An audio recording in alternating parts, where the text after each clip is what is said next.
try harder, if you just quote another scripture, if you just write it down, well, the thing is that doesn't necessarily work.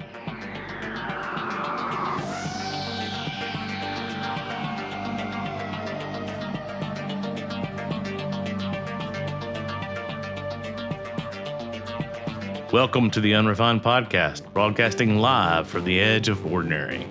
We're tuning the dial to the supernatural, the fringe, and the faith that won't fit the mold. If you want the full show, the deep cuts, the unfiltered conversations, grab your backstage pass at join.unrefinedpodcast.com.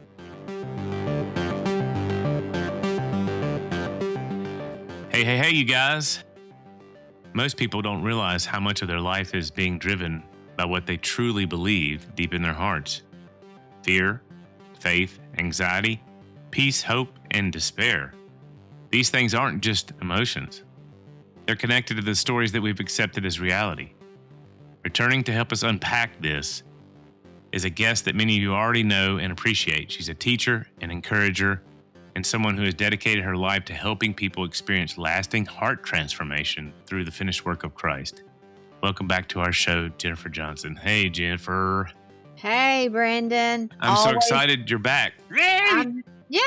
I'm excited to be back. It's a party. It's always a party. I love being out here with you. So we're going to talk about some fun things today, aren't we? Yeah. Well, let me kind of give them a little backstory. Jennifer was just at a woman's, I go to women's conferences, at least online. Anyway, that's my man card for the day. But anyway, no, Jennifer was at a woman's conference up in Kansas City at some friends of hers and hopefully soon to be friends of mine, retreat center. And I was watching it live. No, actually, I didn't watch it. Yeah, I did. I watched it live. And I was floored by what she talked about because she's been my heart physics coach for probably a year. I mean, I've known her for longer than that, but she's been at least my coach for a year. And she's been through a lot of the process that I've been going through with a lot of the stuff that we're going to talk about today. But I had never heard this part of her story, and it puts such a huge perspective on what she's talking about. And so we're going to dive into basically fear and faith, trading your fear for faith today. And so what I'm going to do, you guys, is I'm just going to let her start talking, and I might interrupt her every now and then to unpack something or ask a question, but I'm going to let her do a bulk of the talking. So before we get started, Jennifer, I guess to set this up, what season of your life forced you to wrestle with all this fear, the disappointment, and what your heart was actually believing? That kind of gives you the takeoff, so to speak, so to tell your story. Well, the thing that we begin to realize is that probably all of us, the entirety of our lives, we're dealing with some kind of fear. I feel like we're either always responding to everything that's going on from a place of love, which means I trust, I feel safe, I know that I'm following a good shepherd, or I'm responding out of fear. And I think that is sometimes, it seems oversimplified, but it's like it helps me gauge where I am. And so I started thinking about fear and faith and what they both look like, because we always hear it talked about like faith is the absence of fear and everything. And then you hear about people saying, well, do it afraid and all these. And I just was like, you know what, Jesus, I just need this simplified. And so I started thinking about, my husband and I have been married for 32 years come September. So Congrats. we've been through some stuff. And back when we had been married about 6 years, we had not been married very long. Let's just say that. Wow. And we had 2 little boys. Jordan at the time was 2 and Elijah at the time was 6 months. And we were involved in a church that I had become involved in this church when I was in college. I'd gotten connected with them and loved the pastor and his wife. He was like a father to me. I was very close to their family. We would go over for dinner, usually once or twice a week. I babysat their kids. It was not just a church that I was a part of. I was actually a part of a family in this instance. Mm. We spent a lot of time together. So when I started dating Jim, he became involved with this church as well, because that's what guys do, right? When they start dating somebody, Absolutely. they're like, you know what? I'll go to church where you go to church. It's all good. And so he started attending, and it was a small church. We started actually in I know, it's so cliche. We started in a hotel room. Hotel room? I've I never meant heard that one. conference Oh, room, okay, hotel okay, conference okay. room. As soon as I It's came always out, a I was party with Jennifer. Yay! Sorry, sorry. she starts churches in her hotel room. No, a hotel conference room, and then rented a building, and then rented another building where every building that we went into, we would basically revamp it. I mean, we did all kinds of construction work and made it work for what the size of the church was. And so we eventually bought a building. And so we had bought this building. The church was doing well. It was growing. We were enjoying ourselves. Jim and I had been married a few years. We had 2 young children. And our pastor walks in one Sunday and he says, I'm going on a sabbatical. And of course, this is not just my pastor. This is somebody I've been living life with. And so I'm shocked. He hadn't even told us. And so he goes on a sabbatical, and about a week into the sabbatical, he moves out of his house, and leaves his wife, and they had 4 children, that were all 10 and under. And so he leaves and goes and moves back in with his parents and lives there for about 2 weeks, I think. And then one day he just goes back to his house with his wife and packed all of his clothes and a few of his belongings and said, I'm leaving, and literally packed what he could into his car and moved to New York City that very day. So I mean, we're talking all of this happened in the span of about 3 weeks time.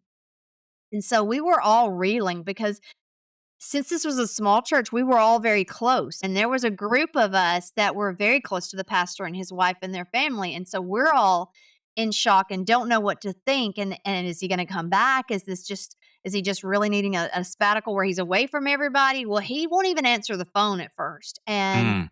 And so we're all just, trying to still have church as normal, and he actually played the keyboard in the worship team, and so when he left, somebody had to step into that, and so we just had a lot of moving pieces. Well, we eventually decided, okay, something more is going on, and so we had to start making some decisions. My pastor's wife and his 4 kids couldn't keep living in a house that he wasn't there. We couldn't keep paying for it because immediately people left the church because if the pastor's not there, why would you be at the church? And so we end up a few months down the road, my husband and I were signed on the house that they were living in.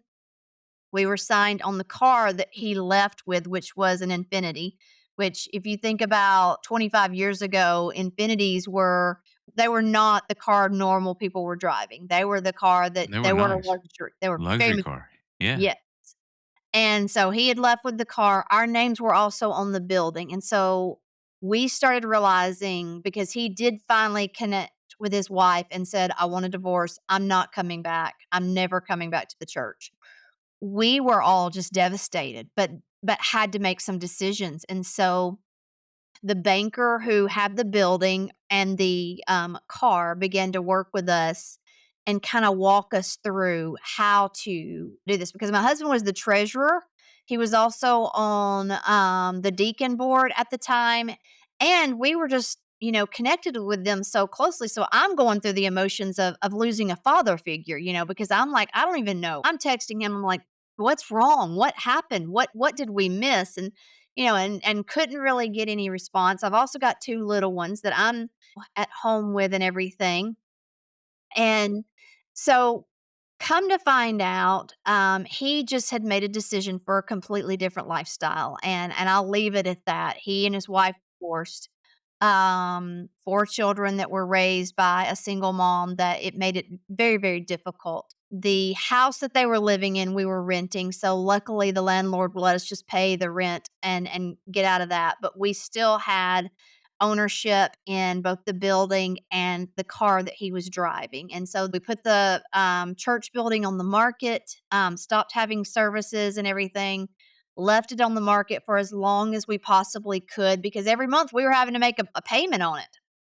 And then we kinda had to go into default and let it kind of ride out as long as it could until we had to auction the building. And we ended up auctioning the building and didn't get what we needed out of it. So we ended up with about $30,000 in debt on the building. And the thing about the building was there were 7 couples that signed on the note for the building, and out of the 7 couples, 5 of them walked away and said, "Let the bank come after me if they want to," and 2 of us stayed. And so when we had that $30,000, it got split between 2 people.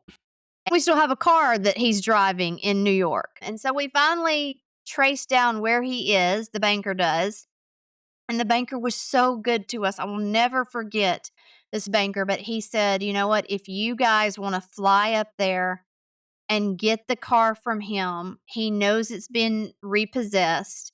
He's prepared for that. And if you want to fly up there and get it and drive it back, that will be cheaper than how much I would have to pay somebody to go up and repossess the car." Mhm. And, and for us, it was a no-brainer. At that point, we were like, we need to save money. And so we both flew up there. And at that point, my little 6-month-old went with us because he was still so little. And so we went up there, actually got to see him, which was difficult for me because he had no remorse. He just was like, "You just don't understand. You don't understand what I was going through. I had to get out. I'm not going to discuss it." And come to find out, he had wrecked the car a week before we came to repossess it. So now we have an Infinity that's a wrecked Infinity. So we have to make the decision of, are we going to fix the car or are we just going to sell it as is? And so we ended up selling it as is, took Mhm. a loss on it. But at that point, it kind of just flowed into the debt that we had. And so the thing we have to realize, because we're starting off with this idea of faith versus fear. And, have you ever been in that place where you just lay and you in bed at night and your mind is just reeling and you're thinking, is this ever going to be any different? Is this ever going to change? Are we ever going to feel any differently? And then you kind of go to the place of, what if nothing ever changes? Well, part of what was going on in me is I had just lost a father figure, which was a big deal to me because I needed a father in that season of my life. So you said, what was kind of the moment where you knew you had to wrestle with this? Well, I just lost a father. We just lost our church. Our church family dispersed and started going to, different churches. And so the people I had been very intimately connected with as friends were gone.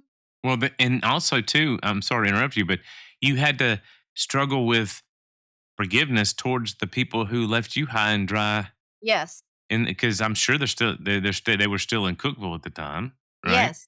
Yeah, Yes. One of them was my aunt and uncle. that And makes it even more wild. so I was like, and she was like, if the bank wants to come get us, they can try. And I was like, Mm. okay, we're gonna make a different decision. We for us, as far as our ethics and integrity, it was a time where it was like we were the youngest couple that had signed. We were Mhm. the we were the ones with the youngest children, and I was like, and we're gonna stay, and you're all gonna leave. And so, yeah, it was Here's Brandon during the whole thing, like Dr. Jim, send away that judgment, send away that judgment, send send away it that. away. I didn't know that at the time. At the time, I was just like, "Dear Lord in heaven, who are these people that call themselves Christians right now that they would walk away from this?" And that's honestly how I felt in that moment. Um, I also had gotten my undergraduate in psychology, and I had gotten my master's almost completed when I got pregnant with our oldest son. And then we very quickly ended up pregnant with our second son. And so I had plans to go back to college and finish my master's because I was 9 hours away from being done, and 6 of those were just a thesis. So they weren't even actual classes anymore. They were just getting a thesis, presenting, defending, all of that kind of stuff. And so when we ended up in the debt that we ended up in, Jim and I, my husband and I, it became something where everything about our lives changed that day.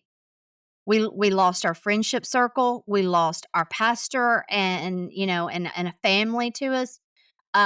We lost our church, we lost financially, my life completely changed because at that point, we didn't have the finances for me to go back to school. Like, we didn't have the finances for me to put our boys in daycare so that I could go to school. I could still go to school for free. They would pay me to go back, and teach.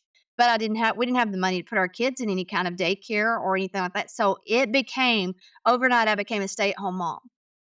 And so everything in my life went from what I saw it as to something completely differently. And so fear came alive in a way that I didn't even know existed. I mean, it was no Wow. longer just thoughts of it. It was we were experiencing it. My husband was working at that time 5 different jobs. He was working 5 jobs to be able to make Golly. ends meet and pay our bills and pay the debt so that we Mm. were not, getting behind. And so it was not a fun season in our life. I was not happy. I was angry. I was bitter. I had unforgiveness. I had so many emotions that I didn't even know what to do with. And the problem is that most of us have been taught to deal with fear or to deal with bitterness or to deal with all of these things from the place of our thoughts. If you just think better, if you just try harder, if you just quote another scripture, if you just write it down, if you just well, the thing is that doesn't necessarily work Mm-mm. because this was not just thoughts. These were actual emotions and feelings and experiences I was having. And so, in a moment, I went from a life that looked one way to me to a life I felt like I had not chosen and I did not want. I didn't want to be a stay at home mom at that time. I wanted to go back and I had plans for what I was going to do with my life. And so being a stay at home mom felt like Prison. it did. It felt like a prison sentence. And it's so hard to say that because people don't understand. They're like, that's your kids. Da, da, da, da, da." But it's a prison It is. to you at the time. Yeah. And I will tell you on the other side of it, I'm so thankful. Yeah. I wouldn't do it any other way. I ended up spending my entire life staying home with my children until they were completely raised. And if I hadn't had this situation, I don't know if I would have even given myself a chance to try staying at home. In that moment, I'm just taking you back to in that moment, it was a prison sentence to me, and it was a life I didn't choose. I didn't see my husband, so I really felt like a single mom. He wasn't helping. I had 2 toddlers basically, and I didn't wanna be there. I didn't wanna be there. I didn't like what we were doing. I didn't like how our life looked, and I didn't really want anybody telling me, "Hey, you know what? You just need to follow what the scriptures say and just trust God in this." No, no. That Spiritual that bypassing. Yes, that will destroy me if I'm just but what we have to realize is that the reason why we can't affect ourselves in situations like this by just changing a thought is that realize a thought is just like a momentary cognitive event. That's how a thought is defined. It runs across my mind. So, what would happen is that when you're just trying to rethink thoughts that are good, then as long as you're giving it attention, yes, it's good. But as soon as I move away from giving it attention because one of the kids needs me, or dinner has to be prepared, or I get a phone call or something along those lines, well, then I'm no longer in that momentary cognitive event, reminding myself, you know what, you can trust God. You can trust God. Because that really is the truth. It really is how we get through things. But the way we've been taught it is that I have this momentary event. And as long as I have direct attention placed on it, then I'll feel differently. But as soon as my attention moves, well, then I go back to what we call a belief. And a belief is this network of stored emotionally weighted patterns. It involves both our memory, it involves the meaning we put with the memory, it involves our behavior. So what would happen is that as soon as I would move away from the momentary cognitive event of you can trust God, you can trust God, to back to life, well, then I sink into my beliefs, which are my life is never going to be any different. The life you thought you were going to live, you're never going to get to live. The dreams that you had, you'll never see them come to pass. The things that you thought were going to be the way that you helped people and ministered to people, you'll never get the opportunity to do that because now you're just a mom. And look at the decisions you guys made. Honestly, do you need to be in any kind of ministry? Because you couldn't even be wise enough with your own finances not to sign on things where you are now stuck for who knows how long in this debt. And so, who are you to even, and really, do you think you know people that well? You couldn't even read that this was going to happen. You were completely shocked, and all of these things. And so, when I move away from this thought of you can trust God to what I really believe, what I really believed is my life was over. My life was just going to be filled with monotony that I didn't want, that I wanted my kids. I don't want it to sound like I didn't want my Yeah. kids. Yeah. I Yeah. did want them. Yeah. I just didn't want to give up everything I felt like made me me. And that in that moment when we were in all of this situation, when we were in the middle of it, it felt like I was giving up and losing everything that made me who I was. Mm-hmm. And I was having to become someone new. And I didn't know who that was. I didn't know what that was going to look like. And now I'm carrying with me.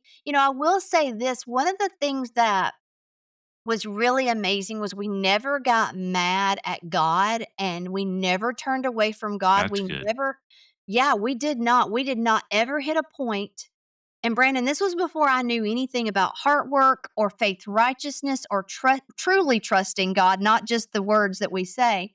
It was Yeah. before all of that. And so it's interesting to me that even with everything we were going through, I never questioned God and was like, "Why did you do this to us?" I always knew we had made decisions and we were living out the consequences of our decisions. And there was a part of me that kind of went to this place of, "You deserve this. You deserve this. You made the decision, so you deserve what you're living. You deserve what you're earning." Well, what did that do in me? Well, it started forming all of these beliefs that came alive. And so what happens is that beliefs will direct your behavior. So I became angry, and so I became a very angry person. I was angry with my husband. I was angry with my children who had absolutely no part in this. I was angry with the people, like you say, the 5 people who didn't sign or didn't keep their end of the bargain when they had signed. I was angry at the pastor for wrecking the car right before we're going to come and get it. I was angry about so many things. And so my behavior began to follow that. And so one of the things we have to realize is that a thought, trusting God, one singular thought, doesn't usually direct our behavior. Our beliefs are what direct our behavior.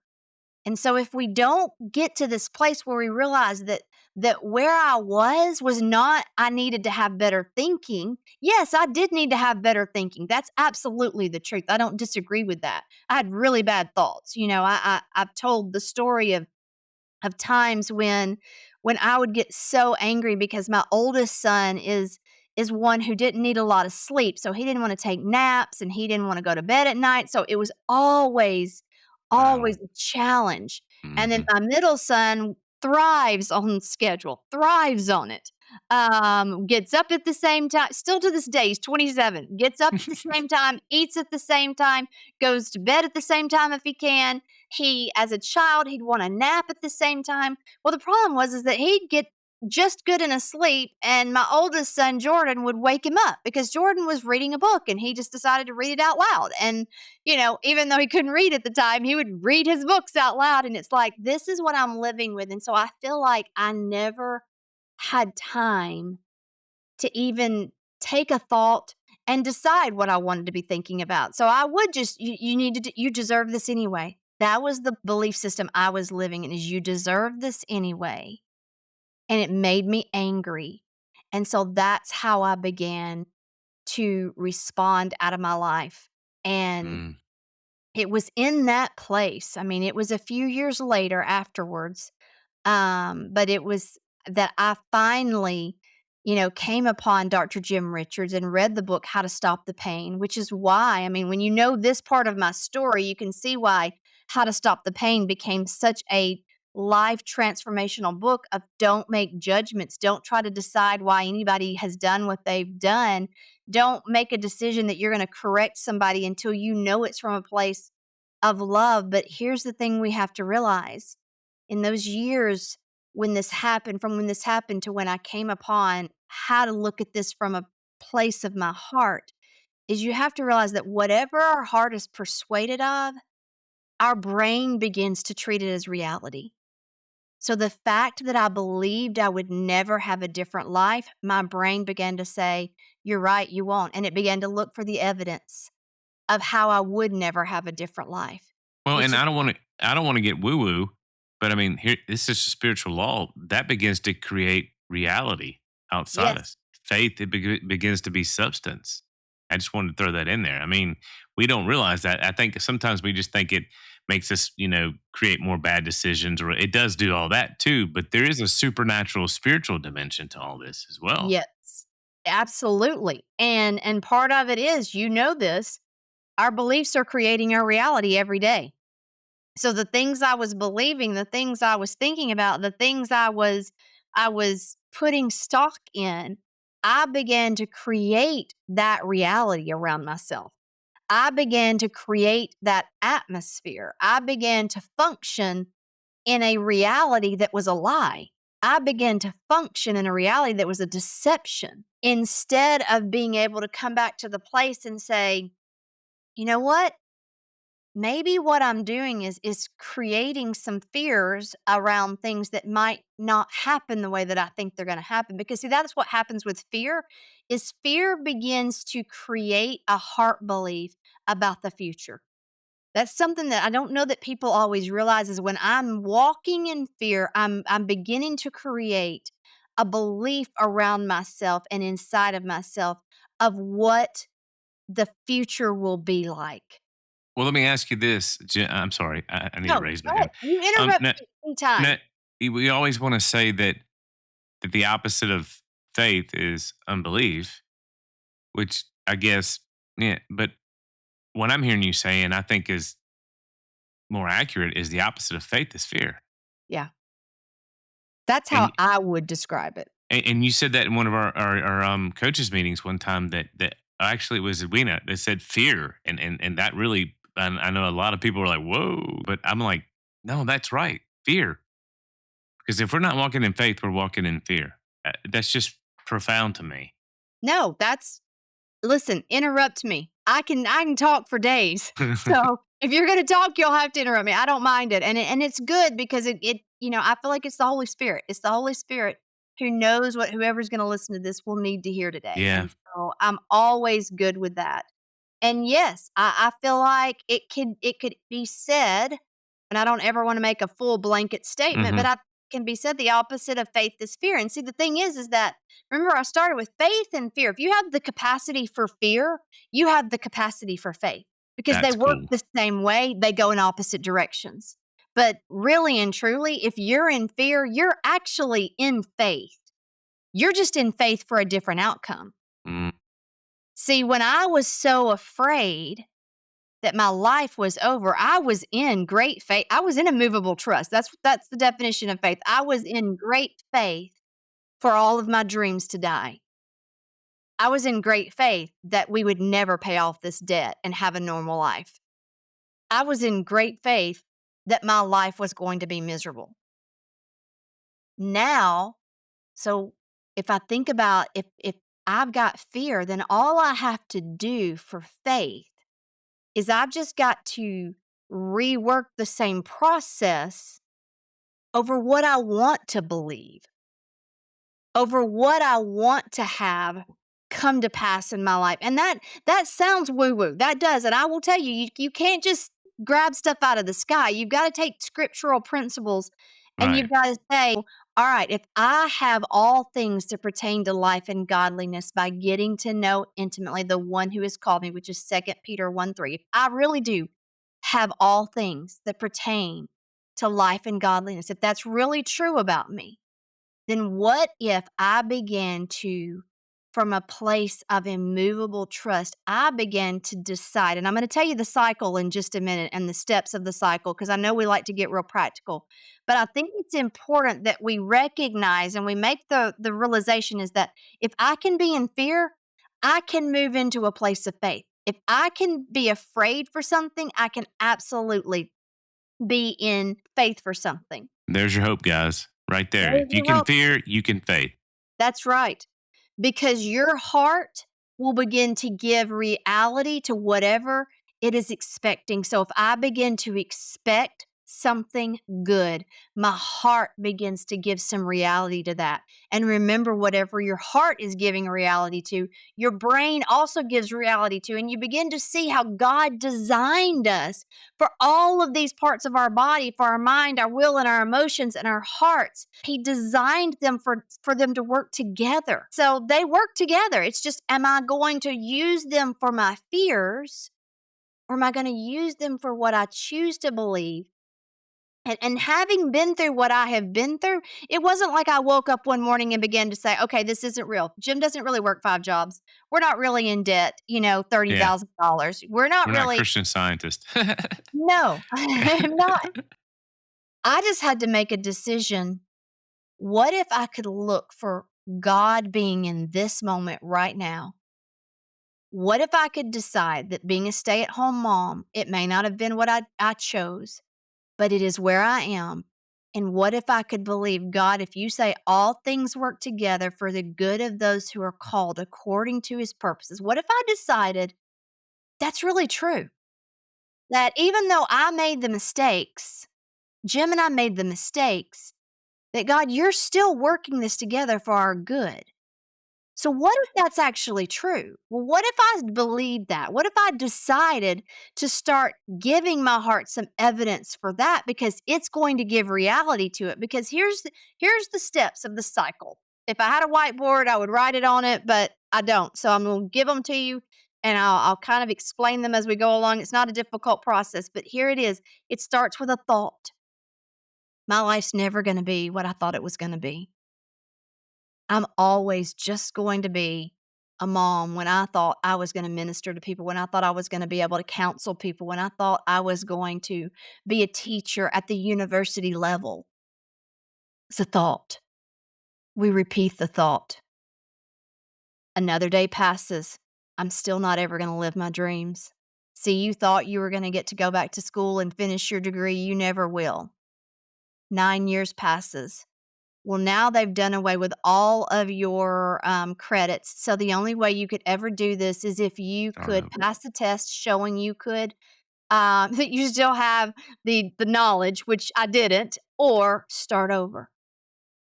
A thought that gets repeated, that gets the evidence. You see, everything I thought was true. 9 years later, I'm still a stay-at-home mom. I'm still dealing with the same stuff. See, the evidence is I can't go back to school now unless I start over. And if I start over, they're not going to, give me a scholarship again like they did before. I'm not going to be able to be a teacher for them. Well, then emotion comes. Emotion of sadness, emotion of loss, emotion of bitterness. This is all because of that church situation. This is all because, at one point I blamed my husband. This is all because he decided we had to sign on these things. I didn't even want to sign on these things. I knew we shouldn't have done this. All of these things, a thought that gets repeated over and over and over again, that we gather the evidence for, that starts creating emotion and then becomes a belief. And that belief begins to direct our behavior. And so when we think about faith, it starts with a thought. All right, so if all things work together for me, if they really do, what if I just every day I remind myself, this doesn't look like what I thought it was going to look like. This doesn't. So, Father, I choose even today, even though I'm still angry about this, even though I'm still bitter, even though I don't know what to do with those emotions, I choose to stop staring at that. Abraham pitched his tent, and it says he pitched his tent toward Bethel, which means house of God. Ai, the heap, the trash heap, was still behind him. So he wasn't denying that the trash heap was back there. He chose where he would pitch his tent. He chose where his focus would go. I'm not denying I've given up my dreams in my mind. I'm not denying I'm staying at home. I'm not denying we're still in debt. I'm not denying Jim is still working. I'm taking a thought from the Word of God and I'm saying, all things work together for those who are called. And I don't know what that looks like. And I don't know what that means. And I don't know even how it's going to play out, but I'm going to repeat it. And I'm going to start reminding myself to look for ways that it would work out. Well, I'm going to tell you one of the ways, all right, one of the ways it worked out was one of the first things that kind of started me down this path of looking at this through the eyes of faith, righteousness, and trusting God and believing that all things really do work together for me. Was I had somebody in a Bible study come up to me and said, God told me to give you this, and they gave me some money. And they said, you're not supposed to use it on your debt. You're supposed to use it for you. And all of a sudden, this thought of all things work together for the good of those who are called according to his purpose. I'm repeating it. And I'm deciding to look for evidence. And then somebody gives me money out of the blue. And people started offering to take me to lunch and they wanted to pay. And I was like, oh, hallelujah. I'll take this because every time I went to lunch, I got a little break from the kids. Well, then emotion starts coming. You know, maybe my life isn't as bad as I thought it was. Maybe if I realize I do have some good things. And so this is how we start bringing faith alive in something as opposed to fear. Does that make sense? Yeah, makes perfect sense. Yeah, I was just thinking, I want to interject this too, and I think I heard this from Dr. Jim years ago. It was sort of, and I might have put my own spin on it, but trust the promises, but surrender the process. Yes. And that has to do with a lot of his serendipitous, things begin to happen serendipitous. But it's like that's where always hung me up, Jennifer, is I would trust the promise and then I would figure out how God needed to do it. And when it didn't happen that way, that would lead back to more evidence of see, it never works. It doesn't work. And then you get to the place where my faith doesn't work. And then you're at a worse place. Right. Yeah. And the problem is that, you stop trusting or you decide you have to tell God how the process has to work. You also tell God the timeline it has to work on. And so when we didn't get out of debt in 12 months because God, took care of us, if that's what I had been, and at first that is what I was looking for. I was like, how are we going to get out of this? Because this will take us years. And it did. It did still take us years. It took us about 13 years to get it all paid off, along with still living life, paying our own bills, Yeah. and things like that. But all along the way, people were helping, people were giving. We would have somebody, we'd go get the mail, and there would be a check in the mail, and they would say, I want you to use this on your church debt. And so I saw when I began to look for it and see part of that faith picture is I'm going to find what I'm looking for. So when I'm in fear, I'm going to find the evidence. It's going to make itself abundantly clear. So But we, when we activate our spiritual reticular activating system. Yep. Yep. That's But cool. but if I am looking for him showing himself to be faithful, him showing me how he's going to walk me through the process because one thing's in the 23rd Psalm that the part that we all love, the Lord is my shepherd, I shall not want, he lead me beside still waters and into green pastures. We all love that. It's beautiful. But it's the part where he says, and yea, though I walk through the valley of the shadow of death, I will not be afraid, for your rod and your staff, they comfort me. And it used to really bug me. I'm like, what do you mean his rod and his staff comfort me? And what do you mean I can walk through darkness and I don't have to be afraid? Who's not afraid in the dark? And so in this 13 years, there were night times in me where I was like, this doesn't feel good. This doesn't look good. This does not make me happy. I mean, my marriage took a hit. The fact that we made it is a miracle. So 32 years is a huge win for us. The fact that we financially came out of this was so much a God thing. But there were night seasons, and I had to remind myself when I walked through this, and it wasn't God putting me in a night season. I want to make sure everybody understands Right. that God was not putting me in a night season. I just would hit the point where fear became more alive than faith did. But he says, even in those times, even when the darkness seems more real, my rod and my staff. And those two things, the rod, we see that as a heavy, overwhelming thing, but the rod is actually the discipline that just says, hey, I'm going to show you the way to walk that's going to bring life to you. I'm going to show you the way to walk because he says he disciplines only the children he loves. Well, we know that's all of us. But we see the discipline because we've been trained to think of discipline as punishment and pain when discipline is actually just course correction. When you're in your car in your GPS and you've put a certain destination into it and you make a wrong turn, your GPS isn't going to yell and scream and throw your car in park and reverse and turn it around and do all of that. You're going to have the choice of recognizing, hey, I went the wrong way. So it's either going to reroute me or, Recomputing. yes, exactly. Or I am going to have to turn around. Well, that's all that rod of discipline is it's just a rerouting, and it doesn't have to be painful except that I'm giving up my opinion about something. And I'm saying, okay, maybe being a stay-at-home mom isn't a prison. See, the pain wasn't in the discipline that he was using to show me how this could be good. The pain came in me saying, what if I stopped telling myself every day that being a stay-at-home mom is a prison? What if I stopped telling myself that?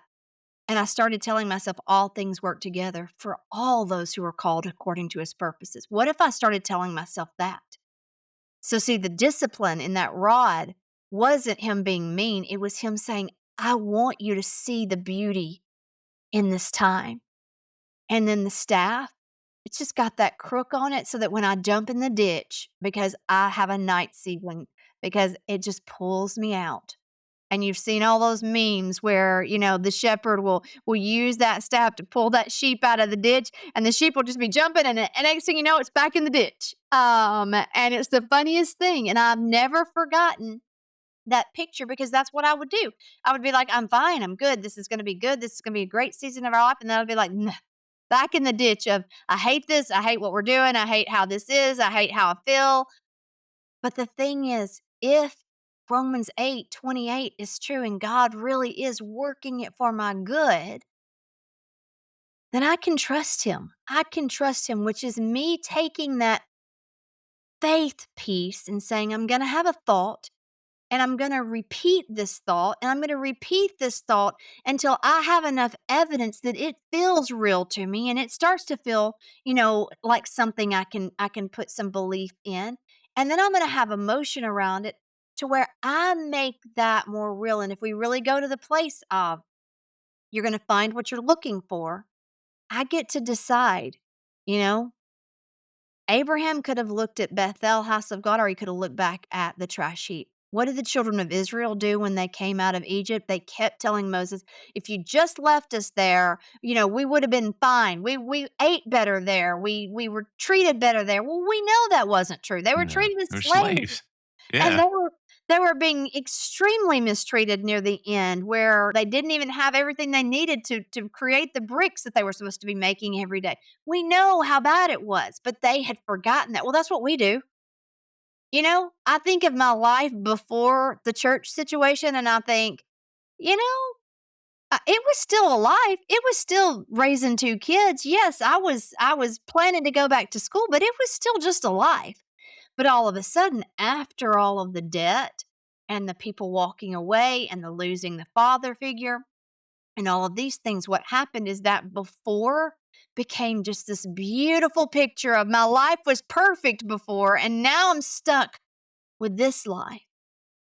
What happens when we decide to do this from a place of faith when we say, all right, if I've got the capacity for fear, I've got the capacity for faith. That is where your hope is. Because I'm going to tell you something, hope deferred makes a heart sick, which tells me Absolutely. hope is always available. He would not say without hope, you're going to get sick if he wasn't always going to give you a way to experience hope in everything that you're walking through. But part of what we have to develop, part of what I had to develop, part of what I had to decide was, I have this grandchild. She's 5 years old, and her name is Corey, and she calls me Coco. And I love it. It makes me so happy. She was just here for 2 nights this weekend, and I love being with her so very, very much. Well, we took her swimming last summer, and she's not the one that goes and just jumps in the water and she's going to swim or sink or swim no matter, come hell or high water, no matter. She's the one that she's very timid about it and everything. And so one of the things I worked on was I would have her stand on the edge of the pool and I would say, now jump to Coco. I'm going to catch you. Your face isn't going to go in the water. I'm going to catch you.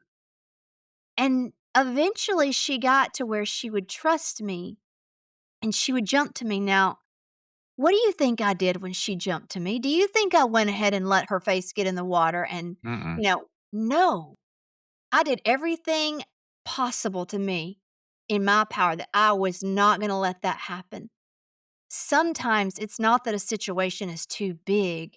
It's that we're afraid of the one that we're actually supposed to be trusting in. Yeah. And if I'm Mm. afraid of him, then moving into the place of faith is pretty difficult. So sometimes my first step has got to be I got to trust that Coco, when she says I can jump, she's not going to drop me into the water. We have a shepherd who says, when you follow me, I'm not going to lead you astray. He says in Hebrews, he says, faith is this deep inner persuasion. It is the substance of things hoped for. Substance means there's something to it. Substance means that there is something we grasp hold of. It's not just an out in the air kind of thing that says, you know what? Now just put your faith in him. Put your trust in him. No, he's going to give us something. That day that lady gave me that money became substance Mm. that I could trust in a God who says, I'm working all things together for your good.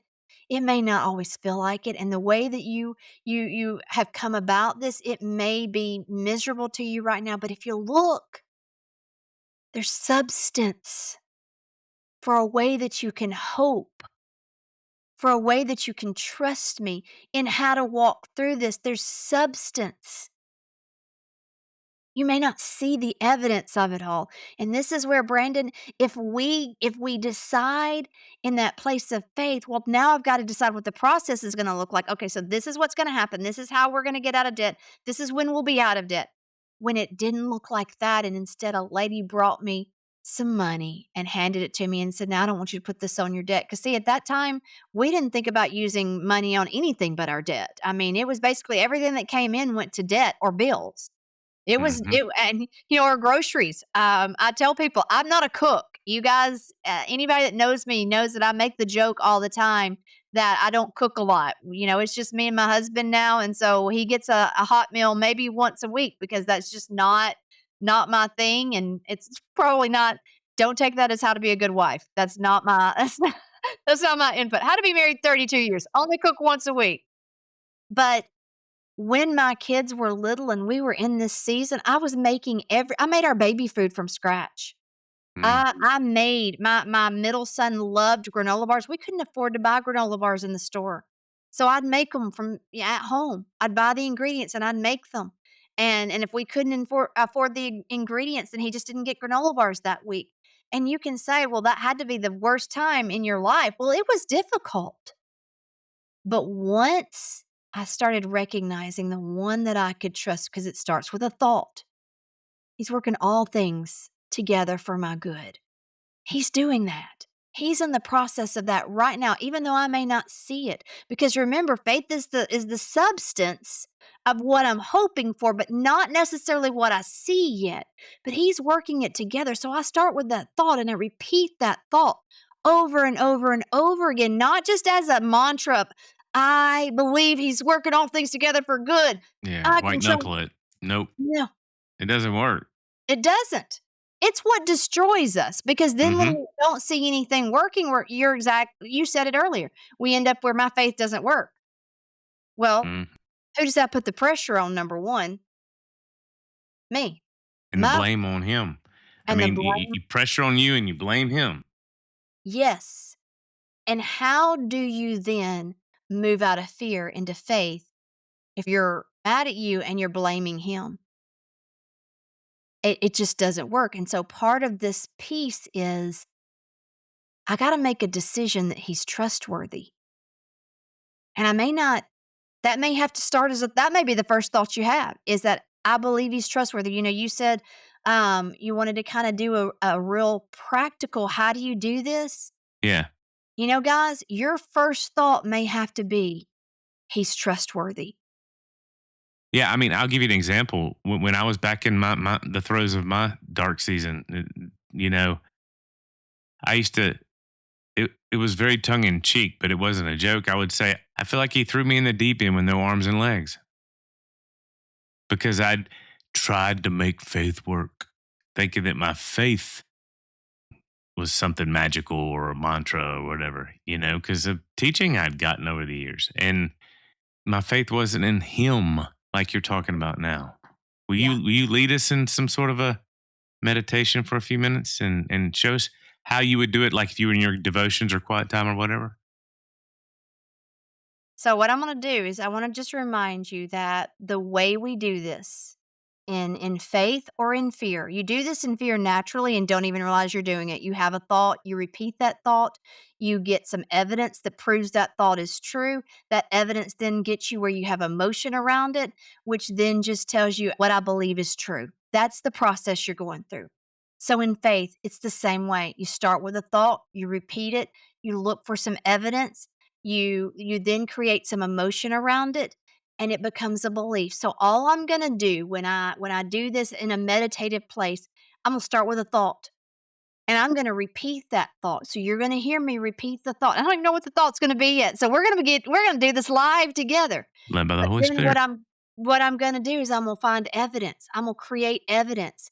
And as I create that evidence, I'm gonna look for some emotion. I'm gonna keep talking to myself until some emotion comes because then that's how it becomes a belief. And so I will tell you, one of the ones that I spent a lot of time on was because I stayed so angry for the earliest years of my kids' lives. I worried about being such a bad mom. I felt so guilty over how I felt. Um, and so I remember and I was angry. I was very angry a lot, and I had read all of the books. I mean, Be Angry and Don't Blow It. I had read all of the scriptures. I'd done everything. And when I started doing heart physics, and I'm gonna go into the meditation, we're gonna do this where we're just gonna do this in a natural way because sometimes with meditation, we almost are like, okay, I've got to sit and I've got to go into this place. I really do. I just want us to close our eyes because everything I share from this point forward is just gonna be, as much as I can, the way the Holy Spirit would lead me. And one of the things that happened in this season of my life was I started doing meditation. I started creating ways to experience God. And so I was standing at the sink one night and I can still see myself standing there. My sink in this house was in a corner and so I had in front of me I had two windows that you could look out and I could see our backyard and our neighbor's backyard and I was standing there one night and I was doing the dishes. And you know how when you're doing a monotonous activity that doesn't require constant attention, your mind just kind of wanders and floats and goes to all the places where fear or faith come alive. And this night, it was faith for me. Because as I was standing there, I heard the Holy Spirit say to me the scripture, while you were yet a sinner, I died for you. And I just kind of let myself just think about that for a moment. And I was like, you know what? I beat myself up day in and day out for the decisions that we made, for the kind of mother I've been, for the way that I've raised my children, for the anger I carry. While I was in the midst of all of that, Jesus died for me. And I can't say it was like an audible voice because it wasn't, but I knew on the inside of me, I heard somebody say, yeah. And one of the things that I think is important to all of us is to feel chosen. And he said, I chose you before the foundation of the world and decided to die for you. And so as I stood there that night, I was like, wow.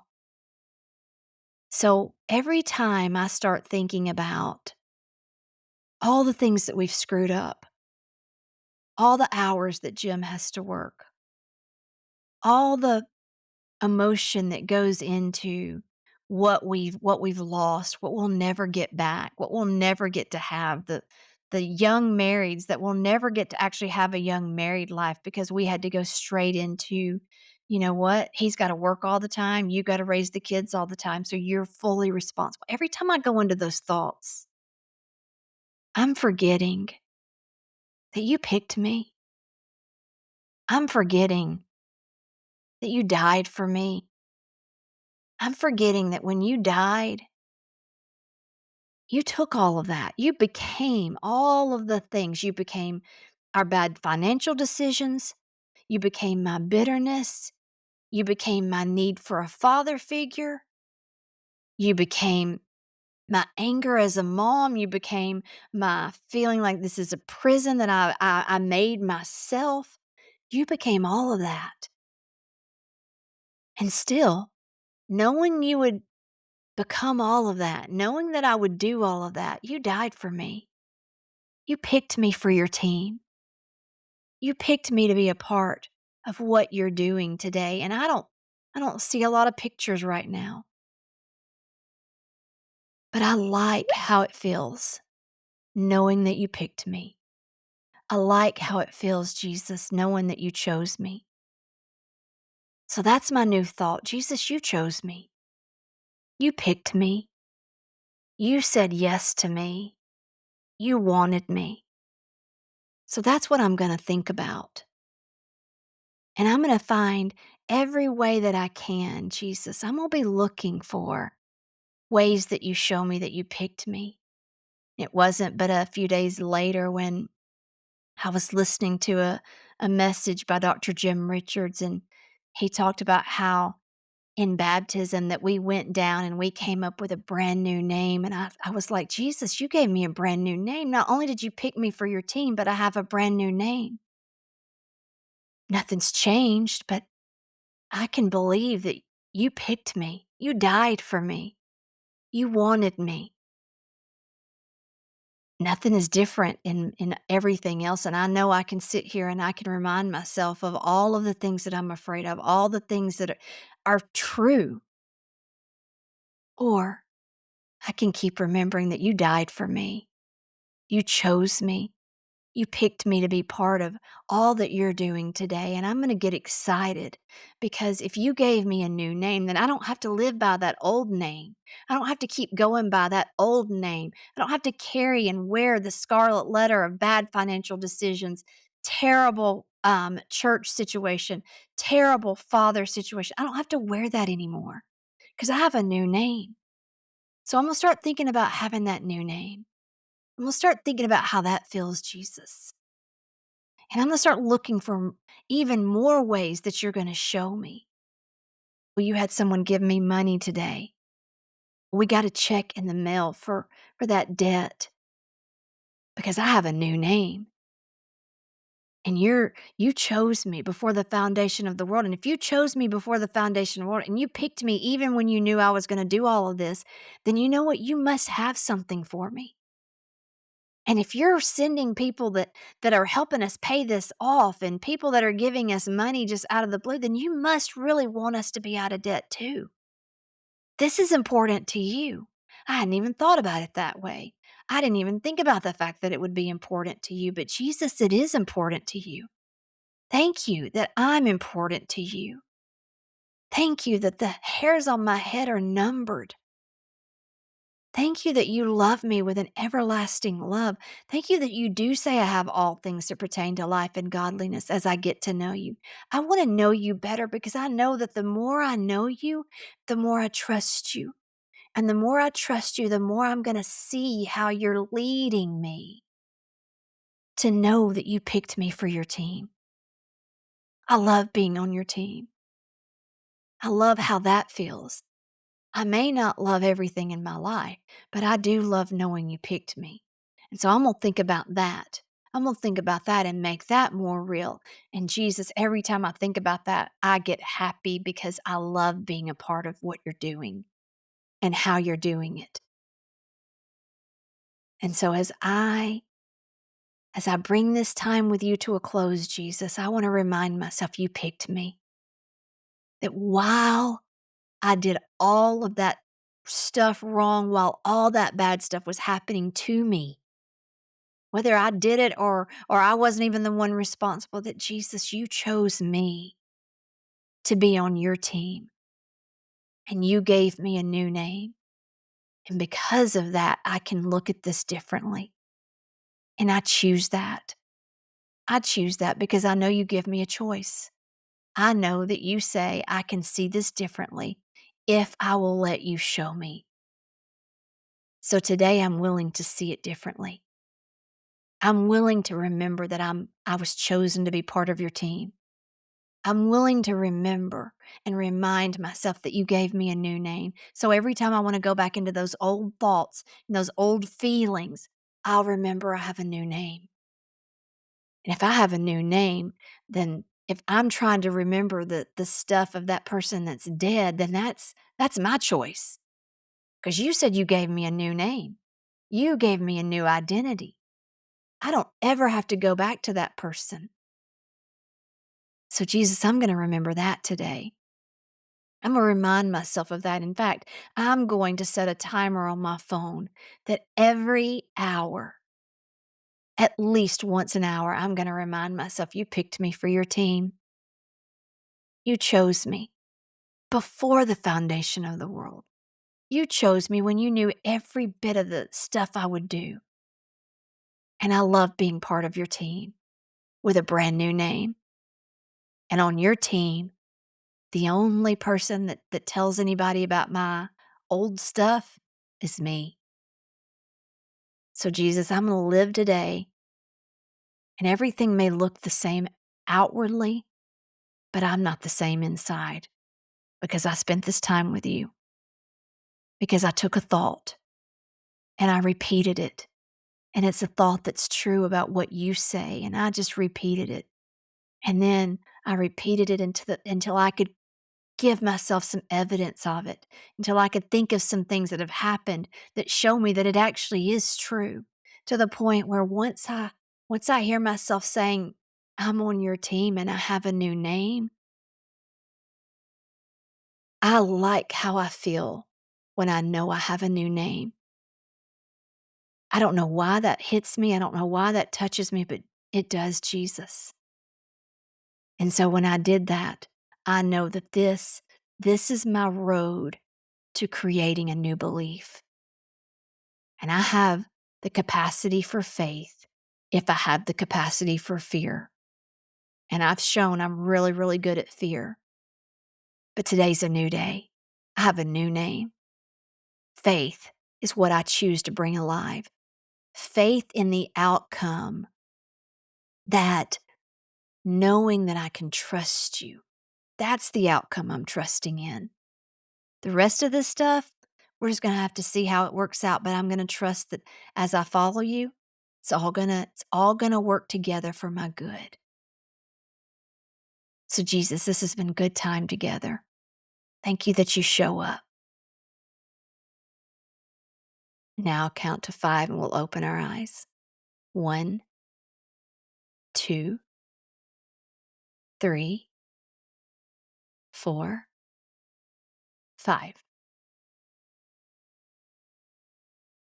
And Wow. there you go. Yeah. That's how I do it. So simple, but not easy. Yeah. Choice. Yeah. That's the part that sometimes is hard for us, is we recognize it's a choice. Everything that happened to us or happens to us, or even the bad decisions we make, like my husband and I did in this situation, we don't have always a choice in those, but our response, those things, is always our choice. Wow. Well, you guys, I hope you got something out of it. I did. I closed my eyes and went through the whole thing. I know you can't see, but I did. But Jen is on a tight schedule. But before she goes today, I want her to give any kind of deets, your website and all that kind of stuff, where people can reach out to you. They want to make an appointment with you, which you do that, by the way. So Do. I work with people all the time. This is what I get to do, is we do things just like we just did, where we talk through what's going on, and then we let Jesus lead us. And so if that's something you're interested in, I am what is called a heart physics coach, and I do that with people all over. I do it both including online and me. yeah, online and in person. You can find me at jjohnsoncoach.com. That's my website. And on there, you will see information about how to book a session with me. I'm about to start something new that are called something along the lines of intensives, where people who want 2.5 hours together, where we actually work through something, that maybe you can't do in an hour. I'm going to start doing some of that. So if that's something that sounds interesting to you, you'll see that come live on the website in just a little bit. I also do something called Meditation Mondays. If you enjoyed what we just did together, I do that every single Monday from 11 to 11:30 Central Time. If you go to my website, jjohnsoncoach.com, you can go to the tab Meditation Mondays, and you can get signed up to just get a reminder every Monday about that, and be a part of that. There's no cost to that. And so I do those. So I think that kind of gives them a lot to decide Yeah. about. But just, Yep. I'd love to meet new people. And so if it's something that you're interested in, reach out to me. Yeah. Yep. I recommend it. So, well, thank you, Jennifer, so much for taking your time out of your sessions and all that stuff you do, and coming and talking with us. We thank you so much. It's my pleasure. Thank you, Brandon.